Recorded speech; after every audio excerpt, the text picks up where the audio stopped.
Bom, neste momento daremos início aos trabalhos e apresentaremos o painel 1, com o tema Declaração de Conformidade. Como moderador deste painel, eu convido ao palco o senhor Carlos Augusto Scarton, coordenador do Subcomitê de Declaração de Conformidade da REMESP Sartórios do Brasil.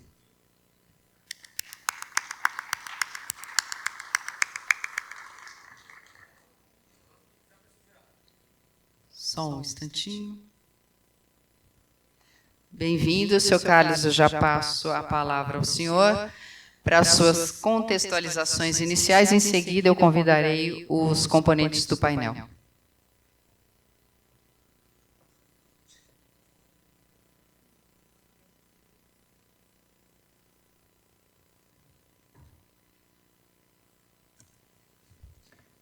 Muito bom dia, obrigado a todos. Hoje, então, dando abertura aí aos trabalhos, vamos falar aí sobre declaração de conformidade, onde vamos ter aí uma pequena apresentação e exemplos de como as empresas visualizam esse tipo de atuação e também uma visão por parte do órgão metrológico oficial em relação a esse tipo de ação. Então, teremos algumas apresentações e agradeço muito ao grupo, que vai ser apresentado agora há pouco, cada um, que nos ajudará aí a trazer essa informação a público e podermos discursar e, eventualmente, discutir sobre como melhorar esse tipo de ação junto ao Inmetro e aos fabricantes de maior interesse. É isso. Obrigado. Muito obrigada, senhor Carlos, pelas palavras iniciais. E para compor este painel, eu convido ao palco a senhora Rúbia Rondini, Regulatory Affairs and Customer Service Manager da Omron Healthcare Brasil.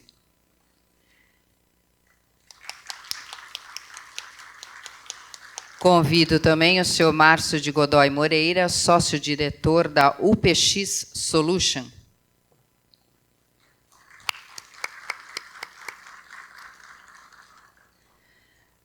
Teremos um vídeo de participação do senhor Karl-Heinz Banhauser, Head de Metrologia da Sartorius Lab Instruments. Não está presente, mas vai ser apresentado um vídeo dele.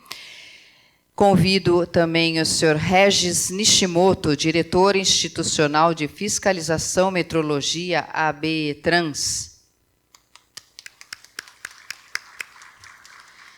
E, finalizando, eu convido a senhora Ana Gleice da Silva Santos, pesquisadora tecnologista de metrologia e qualidade da Diarte de Mel.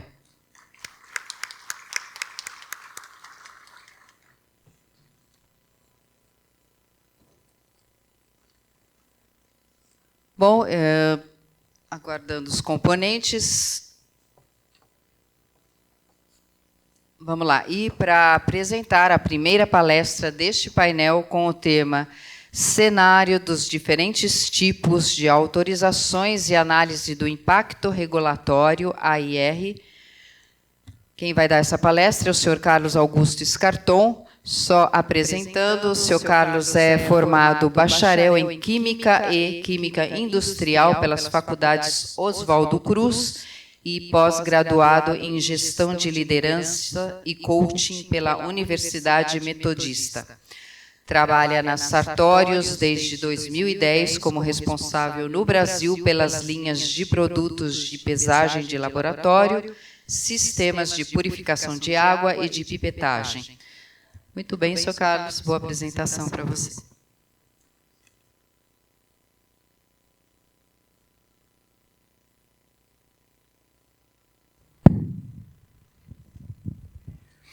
Bom, mais uma vez, muito obrigado a todos. Vamos falar aí, então, dando início aos trabalhos, falando um pouquinho aí sobre a questão de declaração de conformidade. Então, vamos ter esses parceiros todos trabalhando aqui hoje, né? A Rúbia, que vai representar aqui um órgão, uma empresa ligada aí à parte de instrumentos médicos. Vamos ter o Márcio, que vai estar ligado à IPNA. Vamos ter o Regis, que vai falar aí sobre um pouco de radares. E, por final, representando aí o nosso órgão oficial em metro, Ana Gleice, que vai dar um resumo da atualidade de como está a geração aí de uma nova legislação para regulamentação oficial desse tipo de modalidade de ação metrológica. Temos aqui uma linha de tempo a apresentar para vocês, porque, basicamente, a declaração de conformidade não existia até antes da pandemia. E aí, obviamente, o que acontece? Todo mundo conhece o que a gente tinha que fazer, as verificações iniciais dos instrumentos metrológicos, e, em função da pandemia, todo mundo sabe que ninguém podia sair para lugar nenhum, ficou todo mundo preso ali nas suas casas, nos seus trabalhos, e os órgãos oficiais também não foi diferente. Mas, como havia uma necessidade de atendimento da metrologia legal, houve uma necessidade de ações para melhorar o fluxo e liberar os instrumentos de metrologia para o mercado. E assim foi feito que começaram a ter algumas primeiras regulamentações emergenciais em função da pandemia, que depois elas passaram por uma confirmação e continuidade, porque, querendo ou não, no meio desse processo, nós tivemos o final da pandemia, graças a Deus, né? E, em função de tudo isso, houve todo um diálogo e um trabalho muito forte dentro da Remesp, que, num determinado momento, até criou um subcomitê dentro do Comitê de Metrologia Legal responsável por esse assunto. Para o quê? Para que pudesse a Remesp representar os seus associados, as empresas associadas à Remesp, numa ampla discussão com o órgão oficial, para que houvesse aí uma padronização e regulamentação dessa ação. E, obviamente, estamos chegando agora aqui no Metro Legal, onde teremos aqui uma apresentação da Ana Gleice, dando uma posição de uma eventual programação, de como está essa situação agora. Basicamente, as leis que foram criadas aí, relacionadas a esse tipo de atuação, estão fundamentadas em 3 portarias. Portaria 78, 293 e 295, onde tem algumas ponderações e algumas diferenças entre elas, principalmente no que diz respeito à formatação ou obrigatoriedade de como executar ou ter relatórios de testes para que houvesse uma garantia de qualidade do produto e, assim, a sua declaração, a sua liberação oficial. Onde, dentro dessas normativas, nós teríamos a primeira ali, que é a 293, onde a 293, na verdade, ela tem toda uma exigência em termos de padronização, em termos de estrutura de qualidade, onde ela requer que as empresas tenham o atendimento à ISO 9001, tenham a ISO 9001, e tenham laboratórios acreditados pelo Inmetro para a execução dos testes de liberação desses seus produtos. Temos depois a 295, que essa aqui foi, querendo ou não, aqui teve maior adesão, onde as empresas, dentro da sua estrutura de qualidade, dentro da sua padronização de fabricação, fazia todo um trabalho no sentido de que os seus produtos, durante o processo, tivessem todo um acompanhamento para que garantisse ali no final que ela atenderia a questão de metrologia legal. E não havia aí uma necessidade de um laboratório acreditado para isso, por exemplo. Só que, querendo ou não, quando da primeira ou quando da criação, ela estava vinculada à questão emergencial em função da pandemia, que depois, em função dos resultados obtidos com essa necessidade e esse uso da declaração de conformidade, vem se permanecendo até agora, mas ainda necessitando, eventualmente, de uma regularização e padronização. E a 78, que ela está vinculada a alguns determinados instrumentos metrológicos, né, onde a gente tem ali medidor de eletricidade, medidor de água, esfigmomanômetros, então tem toda uma peculiaridade e indicação a alguns instrumentos específicos, mas com atendimento do que seria a antiga Portaria 400, que também requer ali toda uma estrutura de laboratório acreditado para poder fazer a liberação de seus produtos. Sendo assim, a declaração de conformidade ela tem 3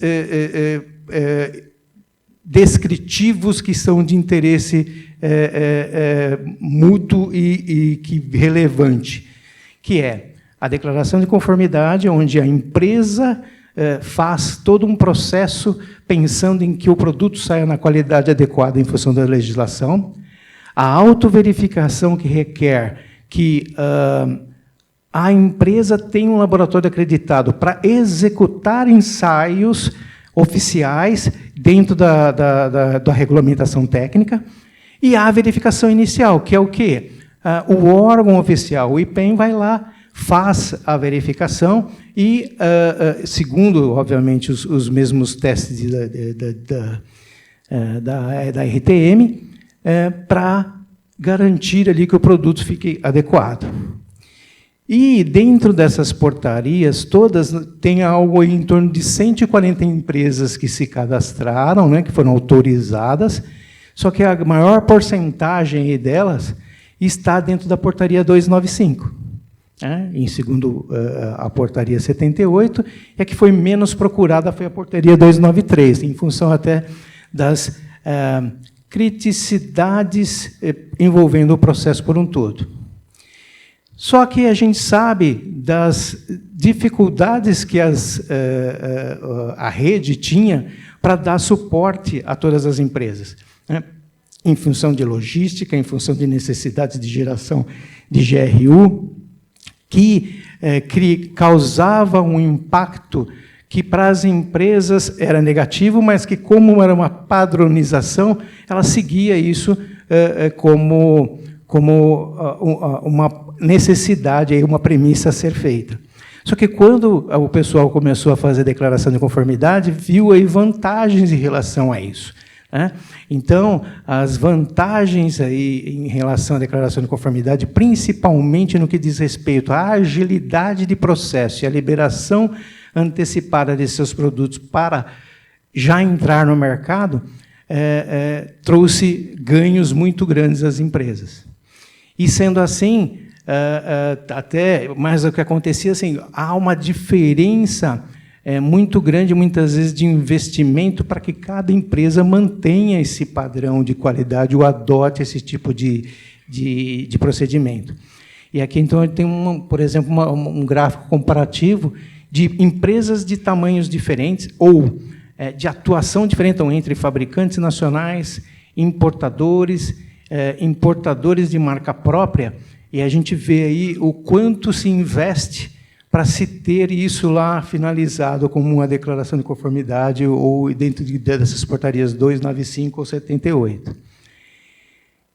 E a ideia, ou a discussão que a REMESP trouxe junto ao Inmetro é de que há experiências em outros países atuando e fazendo uso dessa declaração de conformidade, que é interessante, onde, basicamente, há uma diferenciação entre os elementos que podem ser classificados aí como de interesse, né? Então, o fabricante, propriamente dito, os importadores, que simplesmente fazem uma importação e representam o produto, o importador de marca própria, representantes, e assim vai. Então, há toda uma estrutura muito diferenciada entre eles e tamanhos diferentes entre eles. E como, muitas vezes, o Inmetro vai atuar ou cobrar que as leis sejam feitas. Então, a REMESP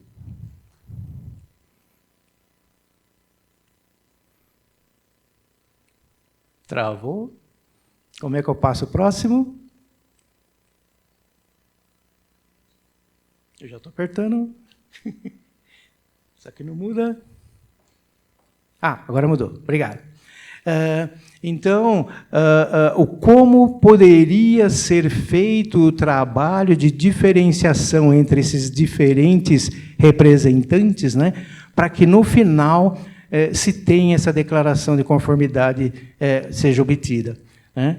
Obviamente que é tudo uma premissa inicial, onde, basicamente, como a gente está falando de instrumentos ligados à metrologia legal, há uma necessidade primeira de uma aprovação de modelo, e só a partir daí, eventualmente, diferentes empresas poderiam, ora, ela fazer a declaração de conformidade, ora, ela fazer a autoverificação, ou, ora, ela utilizar a rede para poder fazer a liberação do seu produto. Então, essa é uma ideia de um perfil que a gente imagina que as empresas possam ter o direito de acessar esse tipo de trabalho. E isso tudo culmina, né, em função até de perguntas que nós fizemos em 2002 ao Inmetro, que, na verdade, se configuraram e fizeram-se presente e acabaram sendo executadas até agora, né? Então, a gente perguntou se a gente poderia participar na execução, na formação e elaboração da RTM ou da AIR. Aconteceu o diálogo com o Inmetro em relação a isso, junto à Remesp.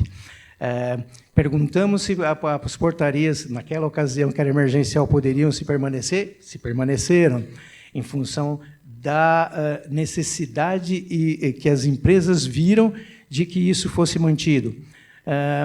A única diferença, ou a única resposta que nós tivemos negativas na ocasião, foram em relação a taxas, né, que estavam sendo cobradas, né, para a execução aí da declaração de conformidade, que era igual à taxa que é cobrada para fazer verificação inicial, que, no final das contas, as empresas hoje já viram que o ganho que ela teve na reestruturação para poder ter o seu produto lá liberado valeria a pena, e a taxa era menos importante em relação a esse tipo de ganho ou de necessidade de ganho para se ter essa estrutura sendo levada à frente. Então, basicamente, hoje, a ideia é de que o grupo aqui, cada um deles vai apresentar as suas experiências com a metrologia dentro de determinadas portarias individuais, obviamente, dentro da 78 e da 295, para que a gente chegue, né, e a Ana Gleice possa nos dar aí um cenário do que a gente vê, do como o Inmetro vai poder, ou está programando, a liberação e a criação dessa nova portaria, que unifica todas essas três. Essa que é a ideia. Então, de 3 portarias que nós temos hoje, a ideia do Inmetro e o nosso entendimento, e que a gente acha que possa ser interessante, é a harmonização dessas 3 portarias para fazer a liberação aí, dentro de uma qualidade de produto aceitável. E, dentro dos pontos relevantes aí que a gente acha interessante, então, é toda essa avaliação de como essas portarias vão ser harmonizadas, e a grande preocupação é como que o público, em geral, vai ter acesso às informações. Esse é um grande ponto aí de discussão e de interesse, porque nada mais justo de que todo esse trabalho que está sendo feito chegue a público e esse público tenha todo esse acesso para saber, olha, eu estou medindo a minha pressão dentro de um instrumento que eu sei que foi ou passou por todo um processo ali de qualidade, autenticado não só pela empresa, mas por um órgão oficial. E assim vai.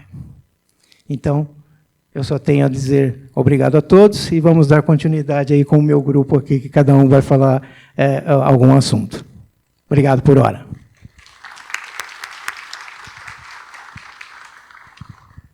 Muito obrigada, Sr. Carlos, pela apresentação. Vamos para a segunda, então, apresentação deste painel com o tema Visão do autorizado pela Portaria Inmetro 78/2021. Apresento a senhora Rúbia Rondini, Regulatory Affairs and Customer Service Manager da Omron Healthcare Brasil. Só apresentando, a Rúbia é formada em Farmácia e Bioquímica pela Universidade Federal do Espírito Santo, Possui MBA em Assuntos Regulatórios e Gestão de Negócios. Ela atua há 17 anos nas áreas de assuntos regulatórios e qualidade de empresas nacionais e multinacionais da indústria de dispositivos médicos e há 7 anos como gerente de assuntos regulatórios na Omron Healthcare, onde implementou a ISO 17025 de 2017. Tudo bem, Rúbia? Boa apresentação.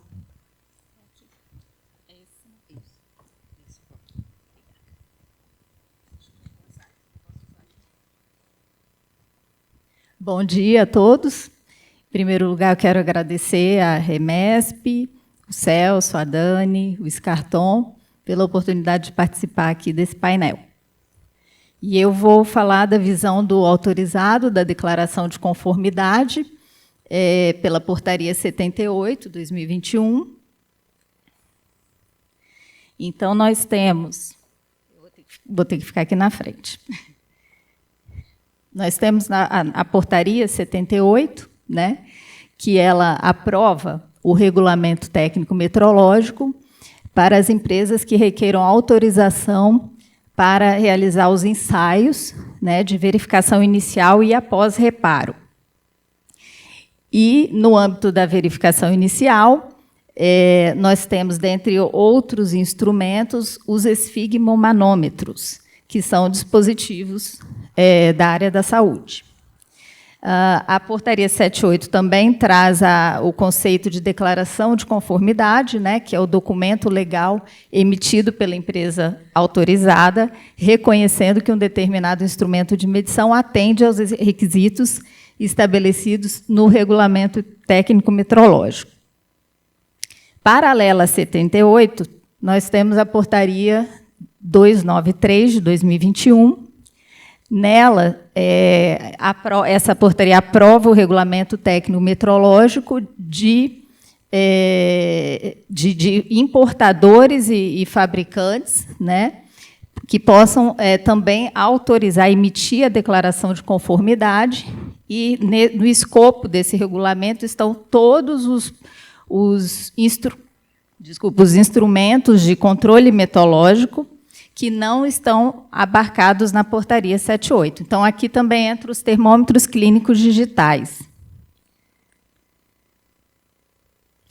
E aí, sobre os tipos de verificação, os esfigmomanômetros, eles têm um RTM, né, pela Portaria 341, é definida para eles a verificação inicial, né, é mandatória, e também as verificações subsequentes, né, que são as verificações periódicas e após reparos. E para os termômetros, né, a Portaria 325, ela traz o regulamento técnico metrológico e é mandatória a verificação inicial. Aí eu trouxe aqui os testes de verificação em linha de produção e em laboratório acreditado, né, que seria os que são feitos pelo importador. Então, o fabricante, no meu caso aqui, a Omron, a gente tem, primeiro, uma série de ensaios, né, de testes na produção, né, que são requisitos do fabricante fazer esses testes, esses ensaios. Em seguida, é feito o teste de acordo com a NIT CEFIC 026, os ensaios de verificação em 100% dos produtos, é feito em linha de produção para verificação inicial. Depois disso, no nosso laboratório acreditado, os produtos são reensaiados por amostragem. Então, novamente, é feito todos os pontos, né, como é solicitado pela NIT CEFIC 026. A gente tem que reensaiar, porque é o que diz a Portaria 78. Então, para atender o regulamento, a portaria fala que o produto, que o fabricante precisa validar os ensaios feitos em linha de produção. Então, por amostragem novamente. E, por fim, a qualidade faz novamente mais ensaios na inspeção de saída do fabricante, que é um requisito do fabricante. Então, a gente tem aí 4 vezes, né, o produto ensaiado e feitos reensaios por amostragem, né? No caso do importador, o importador ele tem que fazer em 100% dos produtos para atender a verificação inicial, de acordo com a NIT CEFIC 026, né? E além do exame geral por amostragem. Bom, então aqui eu trouxe os custos da verificação inicial. Nós somos um fabricante nacional e importador, né, temos 300 funcionários, em média, e 798.206 instrumentos foram verificados no último ano. Se a gente for pegar o custo por instrumento, então, considerando a impressão do selo, o uso da marca, a mão de obra, nós temos um custo de R$ 4,66 por produto, por unidade, tá, de verificação inicial. E, se a gente for ver o custo de manutenção do sistema versus o custo de produto, nós temos aí 17% do custo do produto se refere ao custo de manutenção da verificação, né, do sistema. E o custo anual do nosso laboratório ele é de quase 3.700.000 ao ano para manter essa estrutura. Tá? Bom, aí aqui do lado eu coloquei, né, esse custo anual ele engloba tudo, né, desde as taxas, né, as GRUs do Inmetro, que são quase 2 milhões de taxas anualmente, a folha de pagamento dos funcionários, né, 900.000, aluguel de prédios, telefonia, contratos, mão de obra para selagem, selos do fornecedor, honorários de auditoria, despesas de viagens, outras despesas, manutenção de calibração de equipamentos, motoboy, materiais de limpeza, uso e consumo, seminários de desenvolvimento dos empregados. E eu incluí aqui também o custo indireto do não atendimento ao cliente, que é quando a gente tem algum impacto e a gente tem perda de vendas, né? Por exemplo, a demora da liberação da carga numérica dos selos, ou a demora do fornecedor homologado pelo Inmetro para entregar os selos, que às vezes demora 30 dias, em média.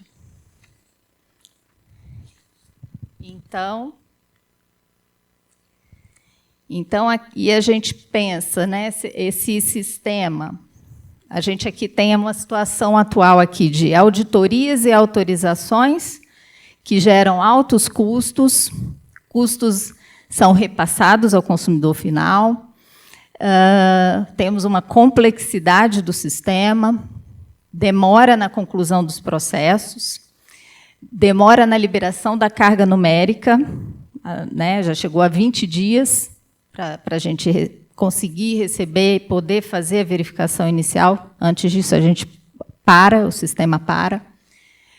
Demora no fornecedor homologado pelo Inmetro, 30 dias para a gente receber o selo, né, o selo impresso. Dos concorrentes, a gente observa uma falta de padronização dos ensaios e dificuldades relacionadas à conformidade com normas técnicas. Então, a gente, né, tem que pensar, será que esse sistema atual é eficiente? Gera valor, gera benefício para o cliente? Né? Como que a gente poderia garantir a qualidade? No caso da OMRO, a inspeção durante a fabricação e os ensaios clínicos, os estudos clínicos, garantem a precisão dos monitores de pressão. Né? Então, os monitores de pressão passam por um rigoroso processo de controle e inspeção de qualidade, e, adicionalmente, passam por estudos clínicos para comprovar a precisão dos resultados em pacientes reais.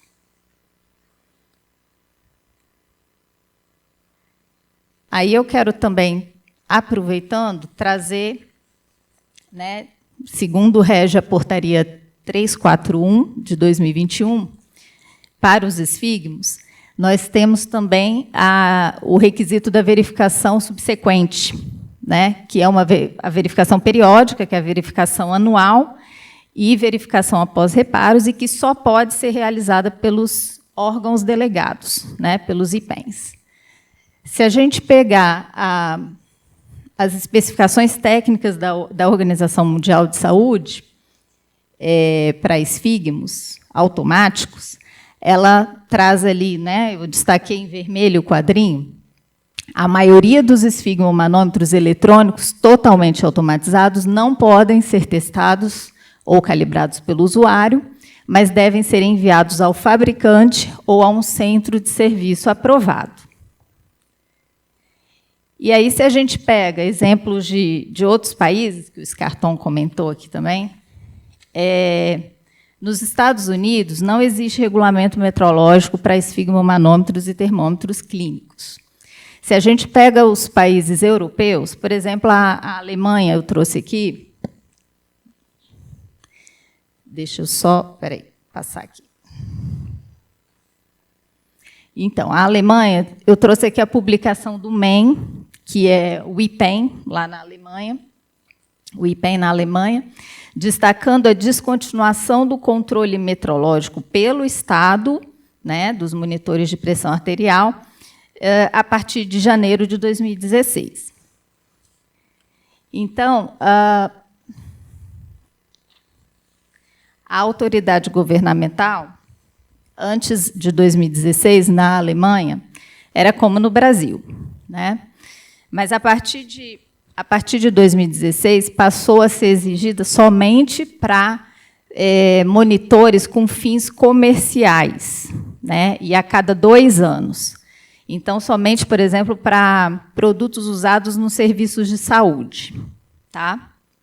No passado, era realizado só pela autoridade governamental, mas, desde 2016, instituições médicas, lojas de artigos médicos e fabricantes passaram a conduzir a verificação subsequente, na Alemanha e em outros países europeus também, são semelhantes. E aqui o guia sobre verificação do PTB, PTB é a autoridade governamental, estabelece que o controle metrológico pode ser realizado pelas autoridades ou por pessoas, empresas ou instituições que atendam o controle metrológico dos dispositivos. Bom, então, com isso, a gente tem aí alguns desafios, né, que eu queria comentar. Os processos de acreditação hospitalar exigem a certificação via IPEN, que hoje somente os IPENs são autorizados a fazer verificação subsequente. O crescimento aí de hubs de saúde, né, nas farmácias, que tem necessidade de ter os aparelhos verificados de forma imediata. E a cobertura de rede é um desafio, porque em muitos estados existe somente um IPEN para atender a localidade inteira. Então, considerando que as etapas de verificação subsequente são as mesmas da verificação inicial, a nossa proposta é habilitar as empresas acreditadas a realizarem as verificações subsequentes. E nós vimos aí alguns benefícios, né? Flexibilidade, celeridade nas ações de pós-mercado, da metrologia legal. As empresas autorizadas dispõem de mais recursos, né, humanos, físicos, e são treinadas nas peculiaridades dos produtos. E haverá um ganho para a sociedade, né? Aí, dados de mercado, 200 mil unidades ao ano de aparelhos que deverão ser verificados no próximo ano, de licitação hospitalar, clínicas, farmácias, hubs de saúde. Bom, era isso. Muito obrigada. Tá? Muito obrigada, Rúbia, pela apresentação. Bom, dando sequência, vamos para a terceira palestra deste painel com o tema Visão do autorizado pela Portaria e Metro 295/2021. Apresento Márcio de Godoy Moreira, sócio-diretor da UPX Solution. Só apresentando, o Márcio é formado em Engenharia Mecatrônica e pós-graduado em Administração de Empresas pela Fundação Getúlio Vargas. E está no mercado de instrumentos de medição há mais de 3 décadas, onde atuou nos maiores fabricantes nacionais, como a Toledo e Filisola. Atualmente compõe o quadro societário da UPX Solution, um fabricante e importador de instrumentos de pesagem e equipamentos de processamento de alimentos, onde ocupa o cargo de diretor de P&D e manufatura. Muito bem-vindo, boa apresentação. Bom dia. Primeiramente, quero também agradecer a Remesp pela oportunidade e de estar aqui, né, para a gente falar sobre esse tema tão importante. Vou contar um pouquinho da experiência da UPX aqui nesse tema. Nós somos uma empresa, um fabricante de balanças, importadores de máquinas de processamento, né? Nós estamos no mercado desde 2011 e atuamos em todo o território nacional, né? E somos certificado 9001 e também somos sujeitos à certificação da portaria 148, quando se diz em segurança de equipamentos para processamento de alimentos, né? Eu fiz questão de colocar esse negócio da certificação 9001, porque esse é um questionamento do Inmetro sobre como vai continuar essa portaria, né, de declaração de conformidade, né? Qual a exigência mínima que o fabricante, qual o conhecimento mínimo que o fabricante tem que ter para ter direito a isso, né? Então eu gostaria de falar que acho que todos nós da iniciativa privada somos a favor desse de termos aí um balizamento mínimo, né? E também somos a favor de auditorias subsequentes para ver como que esse processo está funcionando dentro das empresas, né? Eu acho que isso é muito importante, né? A nossa motivação na UPX de ter tirado a declaração de conformidade foi a mesma praticamente de todo mundo e a mesma da portaria, né? Foi a ameaça da paralisação dos serviços do IPEM, né, sobre a aferição inicial, né? Havia só a ameaça da paralisação, coisa que nunca aconteceu. Gostaria de registrar aqui, o IPEM sempre, nós somos aqui de São Paulo capital e sempre nos atendeu, né? Os boletos não paralisaram, era só. Então a gente tinha que correr atrás de como dar continuidade no negócio, né? As vantagens. O que a gente enxerga de vantagem como já foi dito aqui, a agilidade, né, do processo. Como a agilidade do processo? A gente consegue trabalhar de sábado, consegue trabalhar de domingo, aferindo balança, em turnos, coisas que não ocorriam antes. A gente consegue mudar a programação, porque hoje a programação como funcionava? A gente pede antecipadamente para o IPEM e passa uma lista para eles do que a gente vai fazer, né? Mas acontece que os clientes não respeitam isso, né? Os pedidos entram aleatoriamente e muitas vezes a gente tinha que mudar esse planejamento e não podia, porque já estava comprometido com uma solicitação prévia com o IP, né? Vou vir um pouquinho para cá também. Outro ponto é a redução de burocracia, né? Hoje, como funciona, a gente tem que mandar o pedido para o IPEM, né? Como funcionava, né? A gente tinha que mandar o pedido para o IPEM gerava uma GRU, essa GRU era paga, a gente tem que imprimir, né, para que no outro dia a gente tivesse o serviço realizado, assim que o IPEM chegasse na nossa porta, a primeira coisa que você tem que fazer é mostrar a GRU, né? Isso facilitou, porque hoje agora o pessoal fala muito em redução de custo, em termos de caixa, mas é uma redução muito insignificativa, porque, em vez de você pagar no dia a dia, você vai pagar daqui 30 dias. Né? Mas, assim, é mais a redução da burocracia, né? De você não ter que, todo dia, pedir a emissão da GRU, fazer aquele pagamento e tudo mais. Desvantagens. A desvantagem que a gente experimentou foi aumento de custo, né? O aumento de custo, a gente... assim, fiquei até...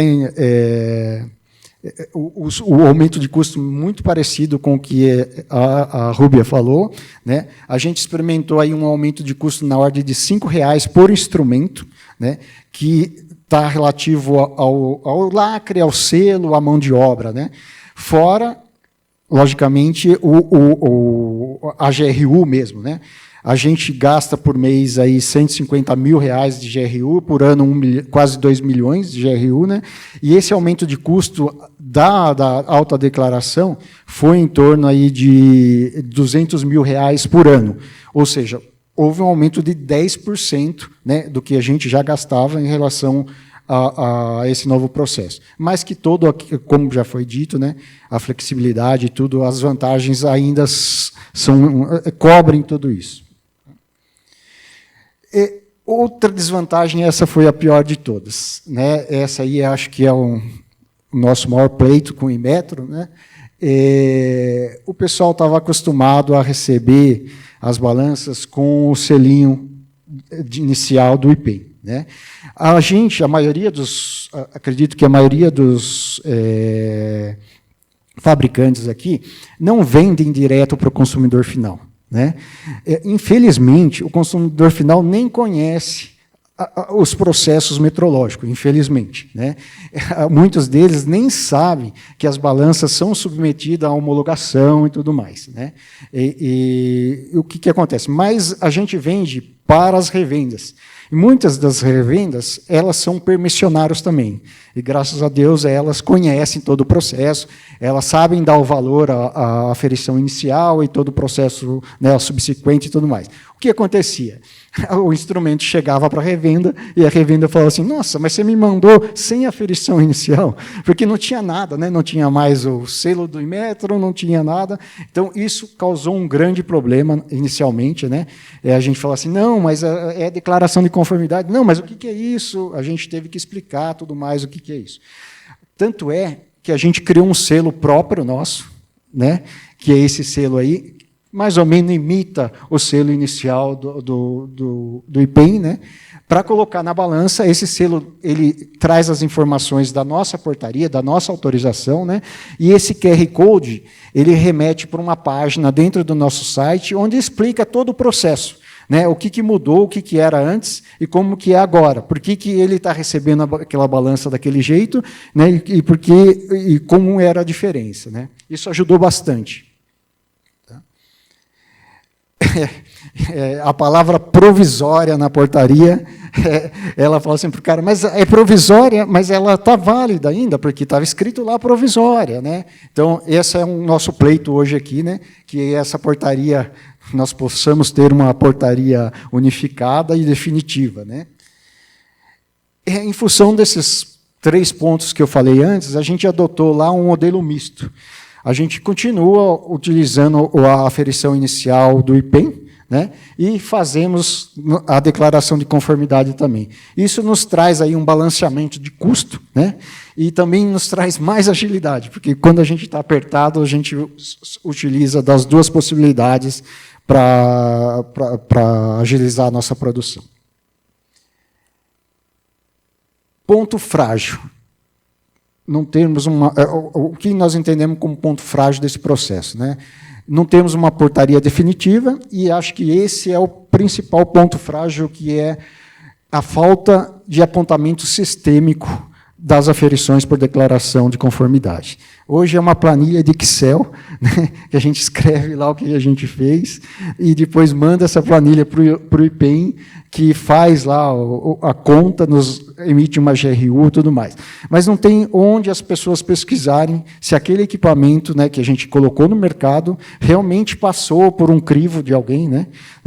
Então, o que a gente gostaria de pedir hoje aí para o Inmetro, né, é um apontamento sistêmico, onde o próprio IPEM facilite o controle e fiscalização do IPEM e do Inmetro, né, e leve credibilidade ao processo, né, onde o consumidor final lá possa pegar a minha balança e falar assim, não, vou entrar aqui no sistema do IPEM e realmente está lá o número dela, né, dizendo que esse equipamento ele passou por todos os processos necessários, né, para garantir a qualidade. Bom, gente, desculpa. Era isso. Agradeço muito aí a paciência de vocês e a atenção. Obrigado. Muito obrigada, Márcio, por sua apresentação. Bom, gente, devido ao horário, a projeção do vídeo do Sr. Karl-Heinz será feita após o intervalo do coffee break, bem como o debate e as perguntas. Esse painel tem 2 momentos. Foi um agora e após o coffee break teremos a segunda parte. Mas antes de liberá-los, só 2 recados importantes da Remesp. Eu peço que já projetem o slide. A Remesp convida a todos a seguir o canal Dia a Dia na Metrologia. Basta acessar o site da Remesp. Podem projetar o slide? Basta acessarem o site da Remesp e fazer a sua inscrição. Todos os inscritos receberão, através deste canal de transmissão, que é feito pelo WhatsApp, as últimas novidades do setor. Eu acho que... Aí está.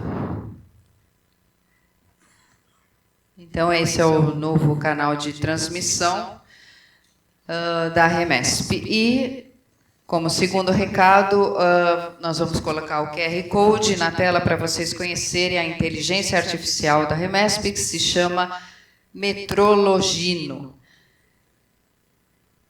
Esta é a inteligência artificial da Remesp. Basta apontarem a câmera de seus celulares para acessá-lo também. Bom, nós faremos o intervalo agora do coffee break, retornando daqui a pouco à segunda parte deste painel. Até já.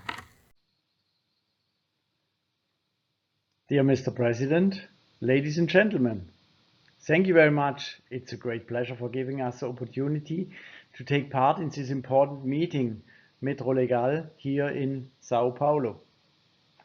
Please let me introduce myself first. My name is Karl-Heinz Barnholzer. I'm head of metrology in Sartorius in Germany. We in the department are responsible for reaching approvals for our balances worldwide. Means we must take care on the different requirements of different countries from Asia, Africa, Europe, North and South America, even all countries which follows the OML recommendation at least. That is also the reason Sartorius is participating in the European Weighing Association, CECIP, to get the international developed recommendation more and more accepted by one-stop testing all over the world. The OML CS system is a base which we can together improve to get the acceptance in future also in Brazil, for instance. In parallel, I'm in CECIP, the president of the Legal Metrology Group, where we cope with lawmakers and work to introduce administrative burdens of the manufacturers. But now, to our topic, how the conformity assessment according to the Non-Automatic Weighing Instruments Directive 2014/31 EU in Europe is realized in Europe. First, I will give you some information about the legislation, which is the base for the conformity assessment. Then, a short explanation what kind of different possibilities for different measuring instruments we have for the conformity assessment. Finally, I will show you how in Sartorius organize the different requirements to issue at least a certificate of conformity. The European Union is a supranational political and economic union of 27 member states. 3 main ways of legislation we have implemented. We have European regulations. They are binding for all member states and they are directly applicable. We have European directives. They are binding for all member states. They can choose of form and methods left to the national authorities, and the implementation must follow a given timetable. And then, last but not least, national laws. They are still possible, but may not collide with European laws.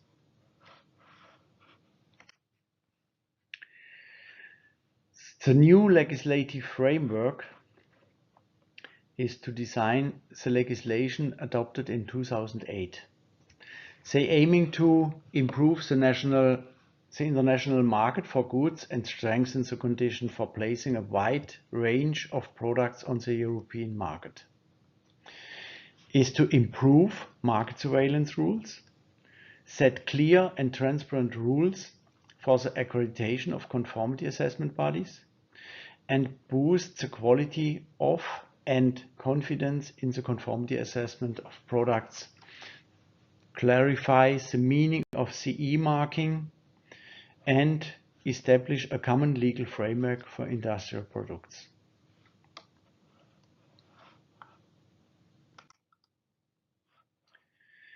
The CE marking indicates that the product may be traded freely in any part of the European Economic Area, regardless of its country of origin. The presence of the CE marking is commercial products indicates that the manufacturer or importer affirms the goods in conformity with European health, safety, and environmental protection standards. There are different regulations in place: Restriction of Hazardous Substances Directive, Waste Electrical and Electronic Equipment Directive, Toy Safety Directive, Low Voltage Directive, EMC Directive, Measuring Instrument Directive, where different instruments are covered, Non-Automatic Weighing Instrument Directive, the NAVID. We focus today on it. Here you can see the different procedures for conformity assessment, where different modules must be combined, but not each possibility is allowed for each measuring instrument category. For NAVIS, we have an instrument with a higher risk, so you have only possibilities of module B and D together. B is a EC type examination, D is production quality assurance, or B and F. B also is a type examination as in Brazil, and F is a product verification done by a notified body. And then the third possibility for NAVIS are the module G. It's a unit verification. That's done by a notified body when you have only some instruments to bring into the market, and it's a process or a procedure where you have only one or two in a year to verify. Let me have a look to module B. Module B is an EC type examination procedure. It must be obtained from a notified body. It's the same procedure than we do in Brazil. It's PDB, it's METAS, it's LNE.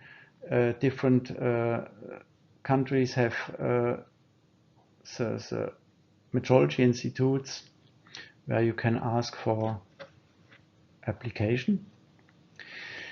The assessment of the adequacy of the technical design of the instrument through examination of the technical documentation and supporting evidence plus examination of specimen. Then you get an EG EU type approval certificate like shown.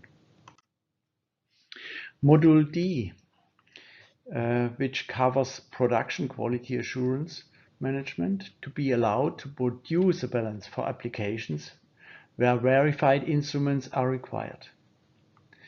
Therefore, you need procedures to manage the quality which is described in Module D.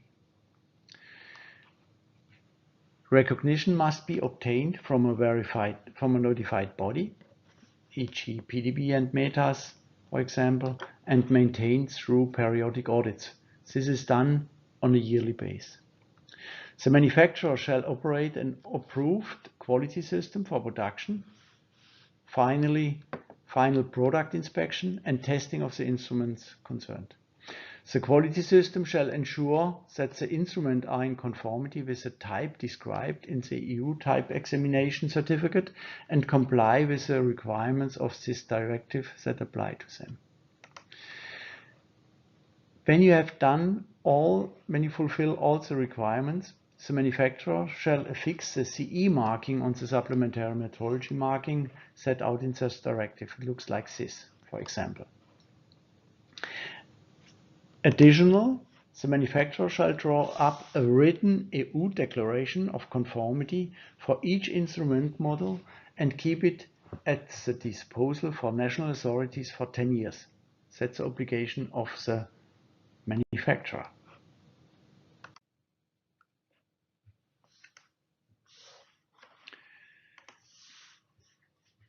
Let me show how it can work in the real world. The development process starts with an idea. Then a project will start when the idea is accepted. In the project, they develop a prototype. When the prototype works well, they produce a production type. And with this production type, we can start an EU type examination, the process. When we received it, the pilot production starts, and afterwards, after accept of the pilot production, the serial production will start and the sales starts. In between, there are some gates and releases, like a kickoff gate. You have different requirements from the NAVI directive, from EN 45501 or OML R76, which have to be fulfilled. Technical drawings will be developed and documentation. Then you go to a pilot gate. The next step is from production type to the EU type examination certificate to make all the tests and fulfill the tests by the notified body. Then you receive the type examination certificate and your job is done until this point. This is the module B for EU type examination. Then the production assurance or quality assurance starts. We have the certificate and we provide the certificate and further information to the production. Then the production starts. They produce such models and we check if all the requirements are fulfilled according to the type examination certificate and other requirements like internal specifications, and we test instruments according to this. We create procedures to ensure conformity to type. Then is again a release position, milestone. Then the serial production can start when everything works well. After a serial production, there is a test of conformity to the specs during production and a conformity assessment at the production site is manually done to check the requirements again, like weighing performance, eccentricity, and so on. Additional, we have internal product audits during production phase, and we have quality assurance by QFLEC, so-called QFLEC. So that means that 3% of the instruments are tested again after they are more or less finalized. That's our process. Conclusion. The conformity assessment is well established in the EU. For legal metrology, usually module B and D or module B and F is used. A quality management system is a base, different possibilities. You have also the ISO 9001 probably, and additional legal requirements must be fulfilled. We have regular audits to the installed processes and the quality management system by the notified bodies on a yearly basis. The declaration of conformity must be issued by the manufacturer and must be available for 10 years. The manufacturer's responsibility to fulfill the requirements for the CE marking. There is a supervision of the manufacturer by the notified body, by the audits, and there is a supervision of the products by the market surveillance in whole Europe, by each country.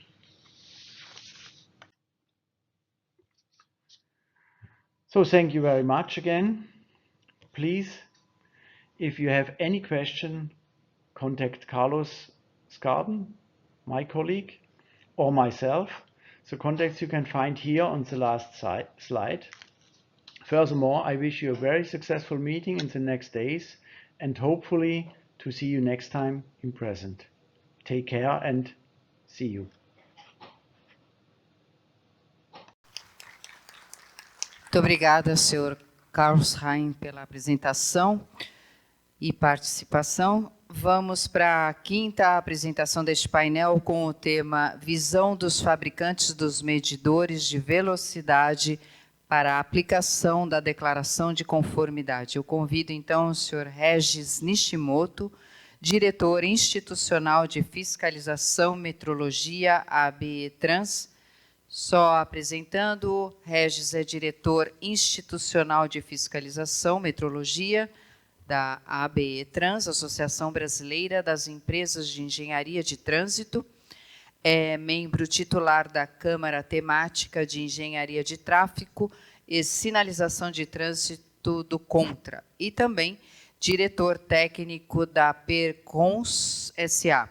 Possui MBA pela FAE Business School e Baldwin Wallace University em Ohio, Estados Unidos, e possui ainda graduação sanduíche pela Fachschule Heidelberg, na Alemanha.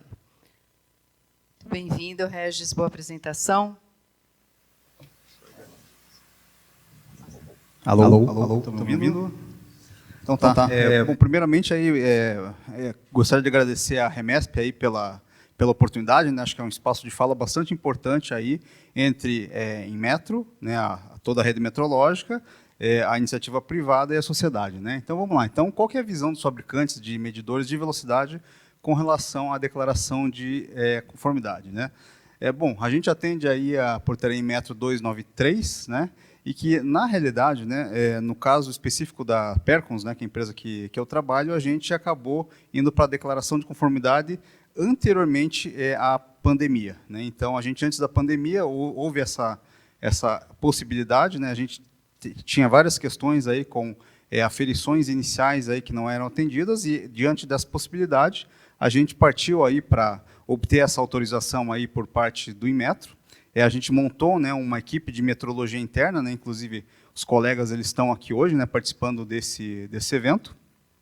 E realmente a gente continuou pagando as GRUs, né? Então, o pessoal acabou mostrando aqui, né, o quanto que gasta, né? Nossa empresa gasta por ano cerca de 2,2 milhões de reais com GRUs, né? Seja de verificações periódicas ou da declaração de conformidade, que também a gente faz o recolhimento da GRU, né? Então, um valor que ele é bastante expressivo, né? Não é um valor desprezível, mas que a gente também entende, né, os vários benefícios aí da gente ter ido para declaração de conformidade.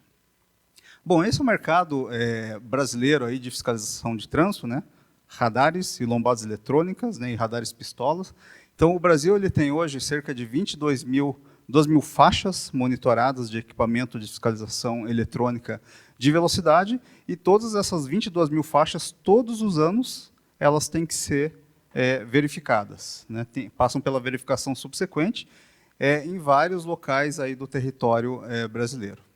Então, aqui é só uma amostragem de como que é isso por data de validade. E como que funciona, né? Então, existe aí um regulamento do Inmetro, né, que prevê como que é o ensaio, né? Então, a verificação inicial, elas são 10 passagens, né? 10 passagens de veículo na rua, né? Realmente é um teste em escala real, e tem que passar na velocidade máxima da via, mais 10 km por hora. Então, são 5 passagens, são um total de 10 passagens aí na verificação inicial, e na subsequente são 5 passagens também na mesma velocidade. Claro que situações de risco maior, você pode reduzir a velocidade, mas isso tem que ser bem justificado. Bom, qual que é a dificuldade, né, da execução das verificações, né? Bom, primeiro você tem que ter uma logística, né, porque diferente dos fabricantes, né, que acabam fazendo isso dentro da fábrica, né, a gente faz as atividades em campo, né, aonde o equipamento estiver sendo instalado. Então, a verificação como é que é? Tem que estar o IPEM presente, tem que estar a empresa presente, tem que estar a autoridade de trânsito presente, né, então temos que combinar um dia para todo mundo estar lá.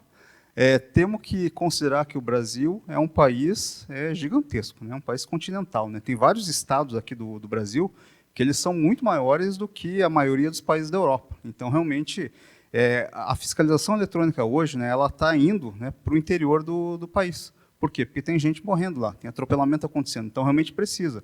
Então, como que você marca com essas 3 entidades, um dia, uma hora, né? A gente sabe das restrições e contingenciamentos de orçamento que os IPENs eles passam, né? Principalmente quando envolve deslocamento. Então, imagina, eu tenho equipamento no interior do Pará. Aí, o IPEN tem que sair alguém de Belém ou de Santarém, para o meio do Pará. Então, conseguimos fazer toda essa logística, pagamos a GRU, está tudo combinado, aí no dia chove. Aí cancela tudo, volta a estaca zero, precisamos realmente combinar tudo de novo, né? E nisso o equipamento fica paralisado, né? O equipamento que não está ferido, né, que não está verificado, ele não cumpre a sua função social. Né? Não cumpre a função social, que é realmente você ter um respeito à velocidade e, com isso, preservar vidas.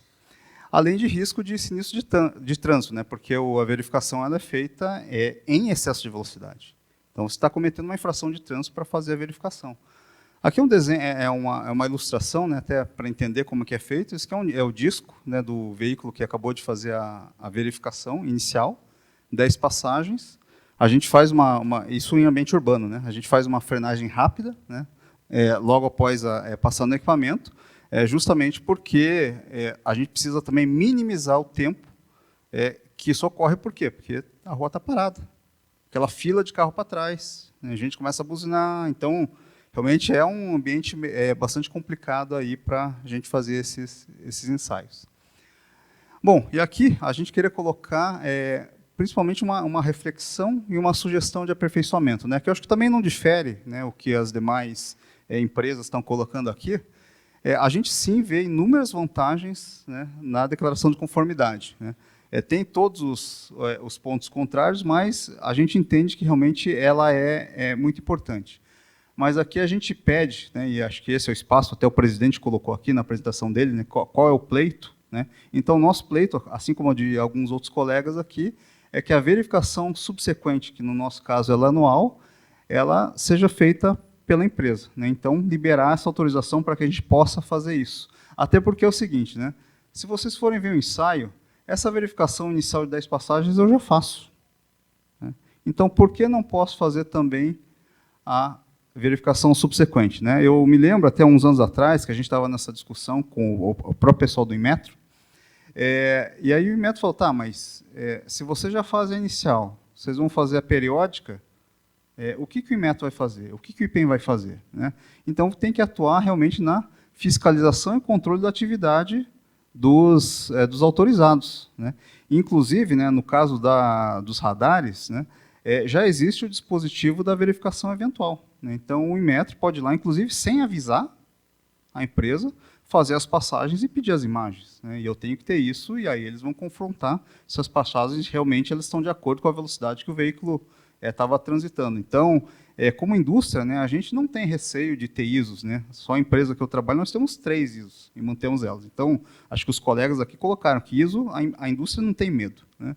Então, a boa indústria, né? Quem realmente está no mercado aí para fazer fraude, aí realmente vai vai ter problemas com isso. Tendo exigência, então, a gente entende que realmente é o caminho a seguir, e fica aí a nossa sugestão. Tá joia? Tá aí os meus contatos. Muito obrigado.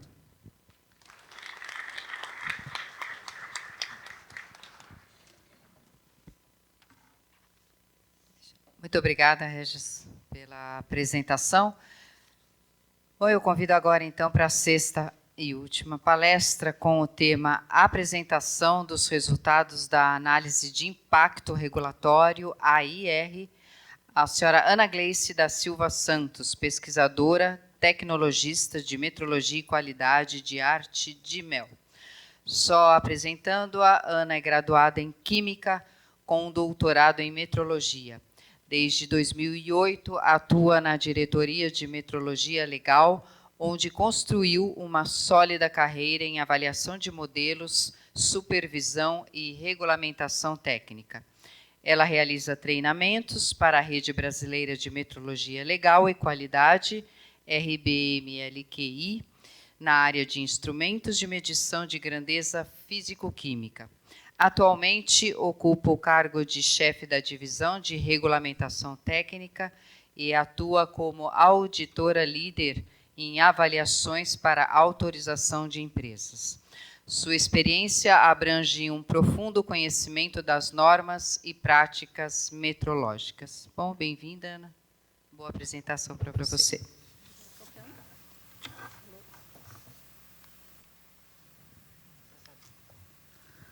Obrigada. Bom dia, dia.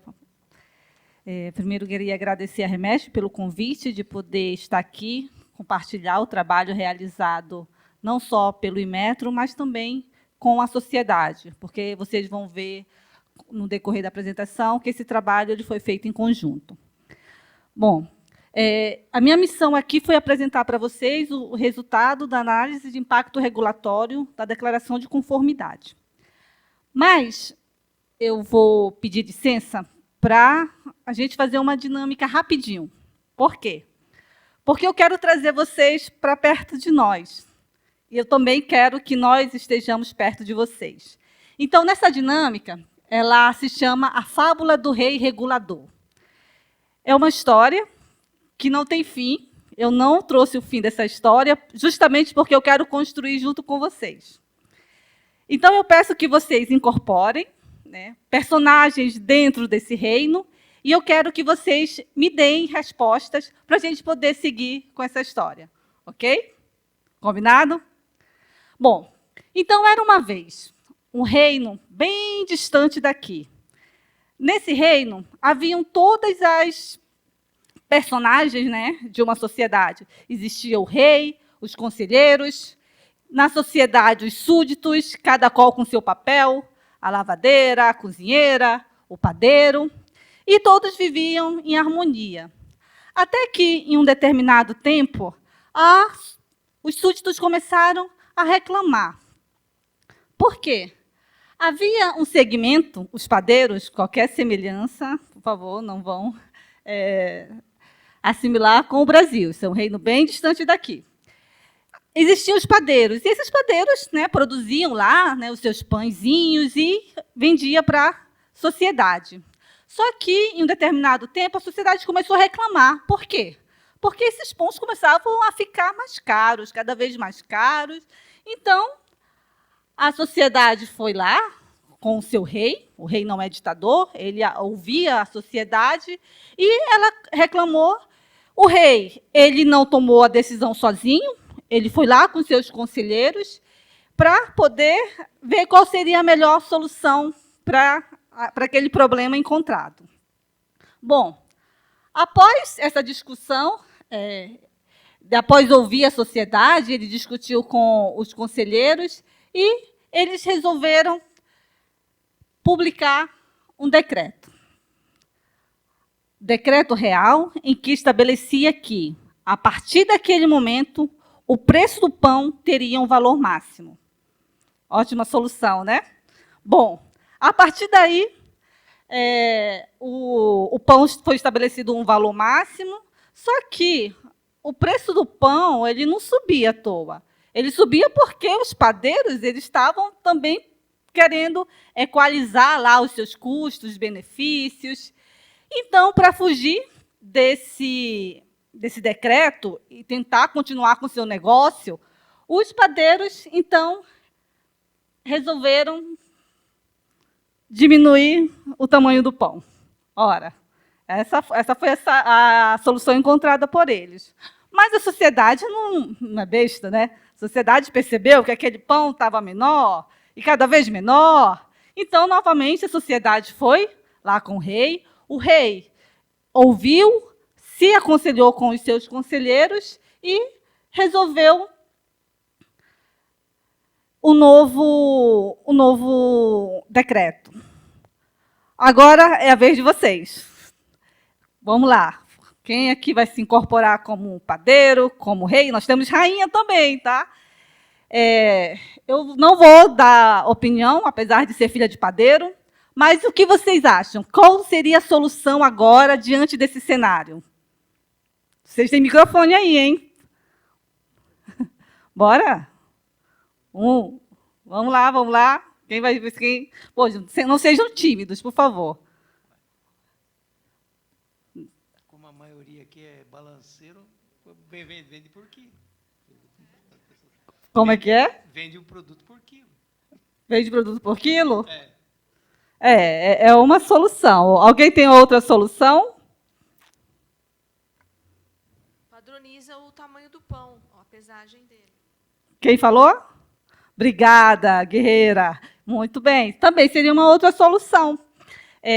Então, aí nós teríamos um novo decreto, né? Agora, esse decreto estabeleceu peso mínimo, valor máximo. Só que a gente ainda tem aqui os padeiros. Os padeiros eles precisam, né, equalizar lá os seus custos. Agora eu quero quem se voluntaria a ser um padeiro, qual seria a solução para o padeiro para poder continuar tendo um ganho razoável diante desse cenário. Vamos lá? Acho que vocês estão com fome, gente. Baixa a qualidade do insumo. Quem foi? Beleza. Muito bem. Seria uma outra solução. Ora, já que eu tenho uma regra para peso, tenho uma regra para valor, eu vou me refugiar na qualidade, vou comprar produtos com qualidade inferior. E assim eu posso ir seguindo mais e mais. Eu vou adiantar esse processo, porque eu acho que vocês estão muito tímidos. Tá? Vamos lá, uma outra solução. Bom, já que eu tenho agora essa marra, agora a rainha lá com seus súditos novamente publicaram um novo decreto, determinando agora a qualidade mínima do produto, né? Porque já que os padeiros diminuíram a qualidade, então eu tenho lá um padrão de qualidade, vou implementar ISO 9001, seja lá o que for, para poder garantir a qualidade daquele produto para a minha sociedade. Bom, o que o padeiro poderia fazer agora?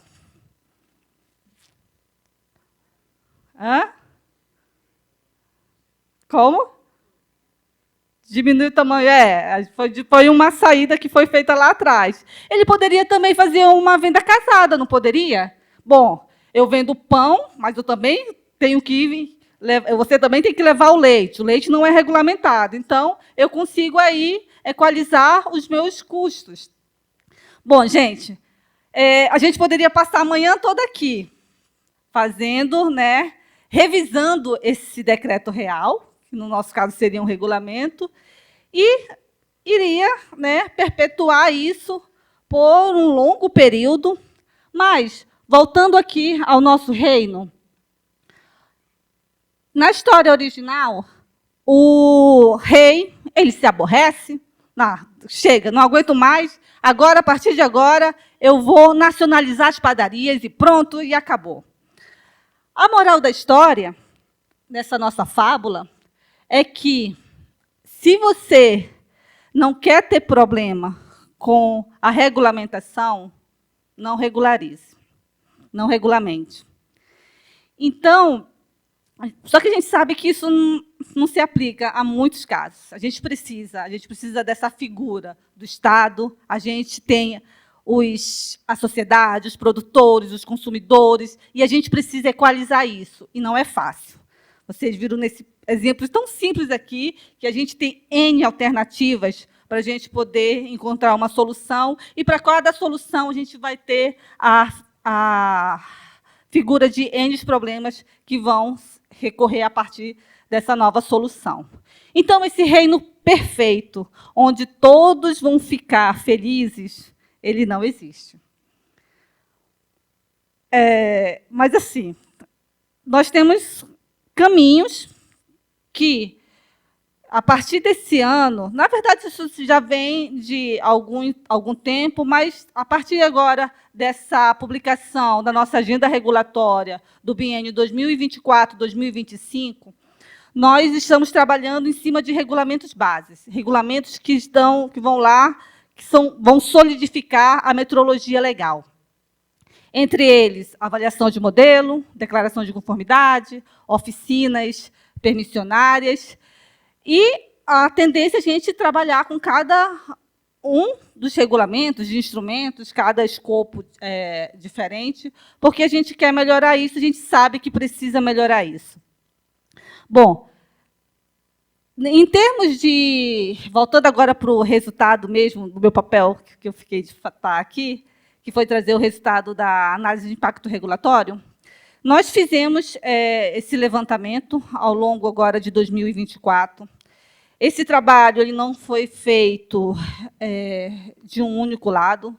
Nós consultamos através de formulários, através de oficinas internas, através de reuniões. A Remesp foi primordial nesse trabalho. E nós conseguimos montar esse diagnóstico. A análise do impacto regulatório ela visa isso. Ela visa enxergar todos os possíveis impactos que aquela regulamentação está aplicando. Além disso, os atores envolvidos. Além disso, a gente tenta trazer exemplos internacionais de como esses outros países atuam. Essa apresentação que nós tivemos agora foi um bom exemplo. Nós olhamos bastante como a União Europeia atua em relação à declaração de conformidade.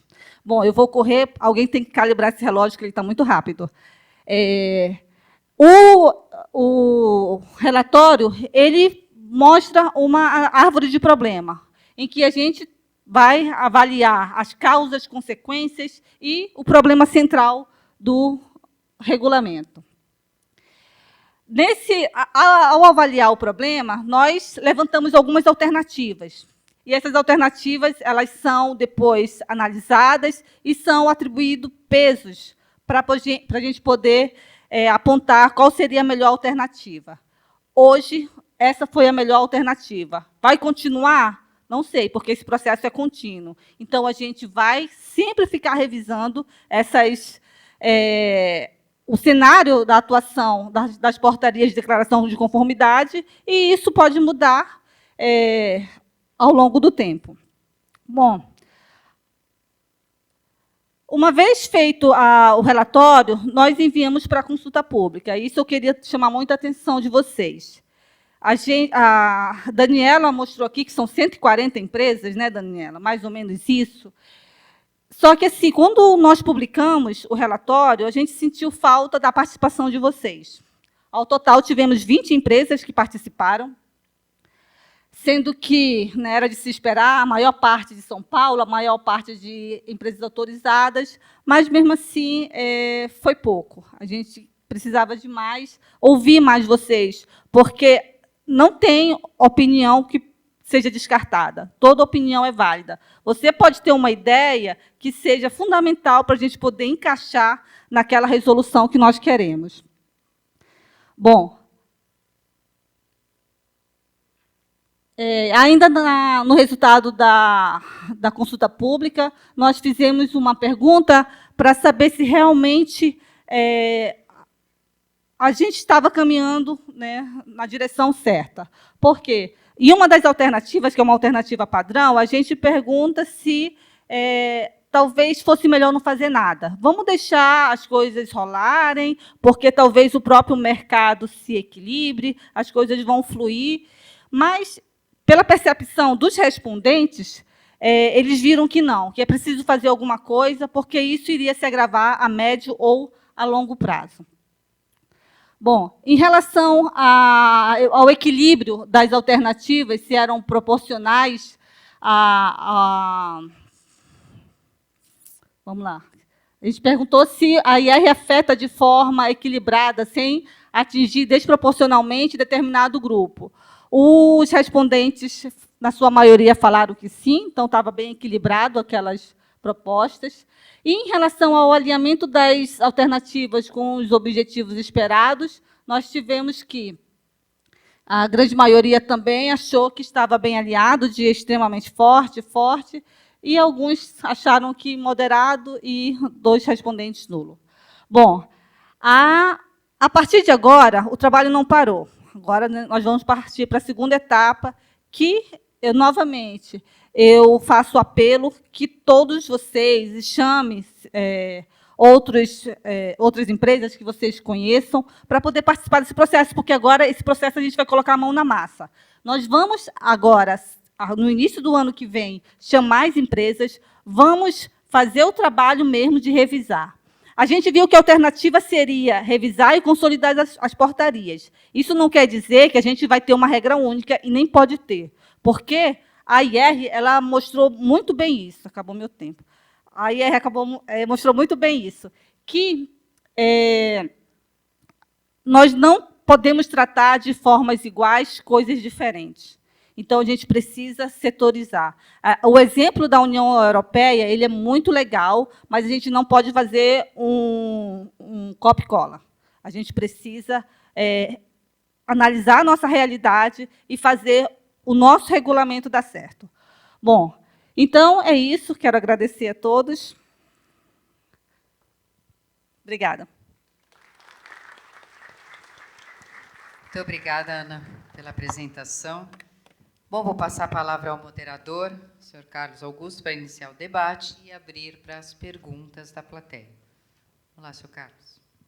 Bom, primeiramente, eu gostaria de agradecer a todos os membros aqui da mesa pela apresentação, aí, cada um com o seu objetivo, que eu acredito que foi bem esclarecedor aí, dos pontos que cada um aqui tem de preocupação. E a Ana Gleice, né, que veio aqui com toda a visão em função da publicação da IR, ou dos resultados, né, em função da IR que nos foi apresentada, e principalmente aí da consulta pública. E aí agora a consulta é a vocês.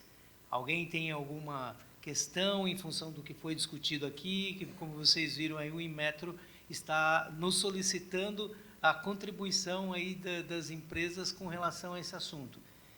O que possivelmente nós poderíamos tentar ajudá-los aí em algum esclarecimento ou algum ponto que seria interessante a gente conversar aqui. Fique à vontade. Ali. Tem um microfone. Bom dia a todos. Analisando a apresentação de todos, que, aliás, foram muito esclarecedoras, obrigado, eu gostaria de perguntar aos fabricantes de instrumentos que entendem com a prática de autoverificação como boa, se eles não temem a concorrência desleal de outros fabricantes que não estejam dentro desse rol das empresas sérias, vamos dizer assim. Porque, evidentemente, se é autodeclaração e se não houver uma fiscalização muito consistente, nós vamos ter o que já falaram desde o início, inclusive alguns dos presidentes, fraudes, dá espaço a fraudes muito fortes. Então, deixo a pergunta a todos aí, fique à vontade para responder. Obrigado.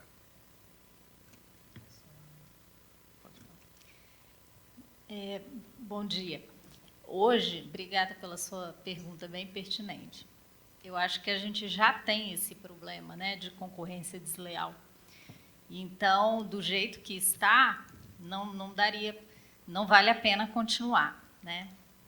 E essa questão de fraude, foi até falado aqui no início, hoje tem inteligência artificial já, e daqui a pouco vai ser usada, né, também para quem quer fraudar. Então, isso vai crescer. A gente acredita que só vai piorar, né, se não houver uma parceria das empresas, né? Claro que a gente está falando aqui de empresas sérias, a gente tem interesse, sim, de manter a regulamentação, né? A gente acha importante, né? A solução não é desregulamentar, como a Ana Gleice mencionou, né? E aí, pensando como empresa séria, a gente acha que vai ser benéfico, sim, essa parceria, porque hoje a gente já sofre muito com a fraude, com a concorrência desleal, né? A gente mostrou aqui o tamanho do investimento que a gente faz, enquanto empresas fraudulentas não fazem investimento e estão com os produtos aí, né? Comercializando. E-commerce é um exemplo importante, né? De quantos produtos aí de pirataria, né? Então, já é bem difícil do jeito que está, né? Então, a gente acredita nessa parceria para melhorar esse cenário. Só complementando a informação, né? Por isso que essa discussão é bem relevante e pertinente, porque a premissa de tentar evitar esse tipo de situação que o senhor mencionou, desculpe, eu esqueci o seu nome. Eu sou Paulo da Metroval. Perfeito. É que vai no seguinte aspecto. Querendo ou não, a base, a fundamentação dessa regulamentação vem de algumas exigências básicas. Quais são? Não tem como abrir mão de aprovação de modelo. Isso até num quadro que eu apresentei lá, foi a primeira coisa que a gente colocou. Segunda situação é de que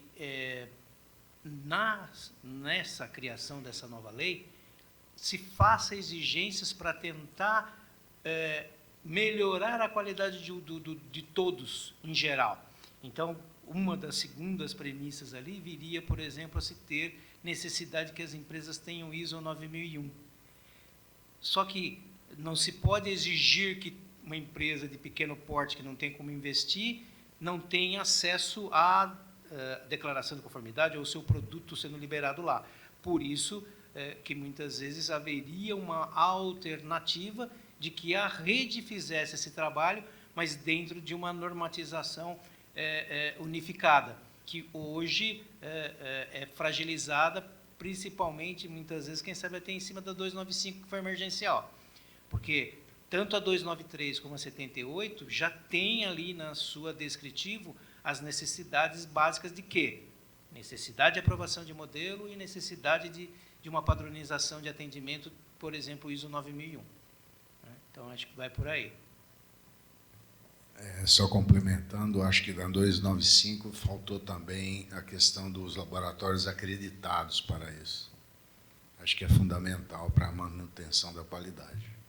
No final, né, aquelas pessoas que não tiverem aquela possibilidade de ela fazer ou a rede fazer, aí sim, quem sabe, caberia dentro dessas leis ou dessa nova lei, quem sabe permitir a autorização de uma empresa terceirizada, acreditada sim, para poder, mas isso é o que está sendo discutido, né? É de como melhorar a estrutura para que a qualidade mínima requerida seja atendida, independente de a empresa ter um porte grande, de fácil investimento, em detrimento de outras que não têm tanta capacidade de investimento assim, mas que tem que ter o seu produto colocado no mercado, mas com uma exigência mínima. Muito grato. Acho que uma resposta disso que foi colocado também é o grande desafio de a gente fazer uma fiscalização de mercado eficiente, né? Porque nada adianta você impor aos fabricantes que querem trabalhar corretamente um monte de exigências, né? Que essas exigências se transformam em custos, né? E aumenta muito mais a distância e a atratividade do produto que não trabalha certinho, né? Porque os fraudadores, aí, as pessoas, eles não tem nada dos nossos custos, né? Então é lógico que à vista do consumidor final, o produto dele parece muito mais atrativo, né? Então, assim, sem fiscalização de mercado, nada do que for discutido aqui vai de alguma forma funcionar. É a minha opinião. Vamos lá. O mercado que a Percons está inserida é um mercado um pouco diferente, né? Primeiro porque a gente vê o Inmetro como um grande parceiro, né? Justamente por quê? Porque os equipamentos estão ali medindo a velocidade de quem está passando na rua, né? E os projetos de fiscalização, em geral, eles são muito questionados, né? Tanto pela população quanto pelos organismos de controle, né? Então, a gente vê realmente o Inmetro como um grande parceiro, né? A gente entende que a regulamentação forte do mercado ela é bastante importante, né?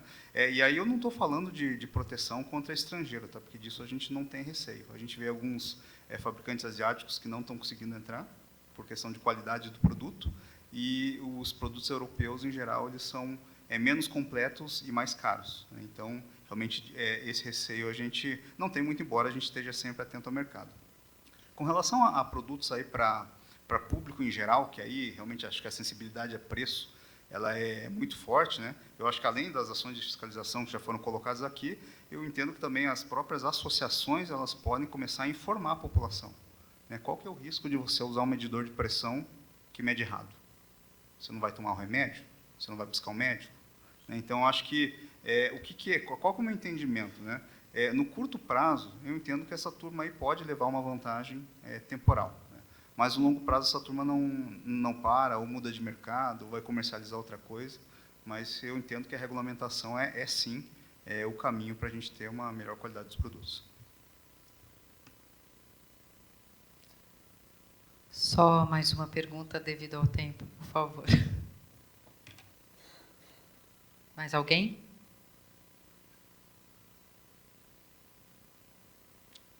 Acho que pode encerrar, Sr. Carlos. Perfeito. Espero que tenhamos tocado vocês aí com essa questão, que é uma questão que a gente julga muito importante. Convido a todos e aos que não fazem parte aí do Comitê de Metrologia Legal da REMESP, ou até se interessou por esse assunto, que venha participar também do Subcomitê de Metrologia Legal, porque a gente acha muito relevante, muito pertinente, e como a própria Ana Gleice mencionou, né, quanto mais quanto mais público a gente tiver participando desse diálogo, vai ser importante na contribuição e da formação e deliberação dessa nova legislação. Muito obrigado a todos e até mais. Obrigada mais uma vez a todos pela participação. Só vamos fazer a foto oficial aqui na frente da mesa rapidinho, para a gente dar andamento à programação.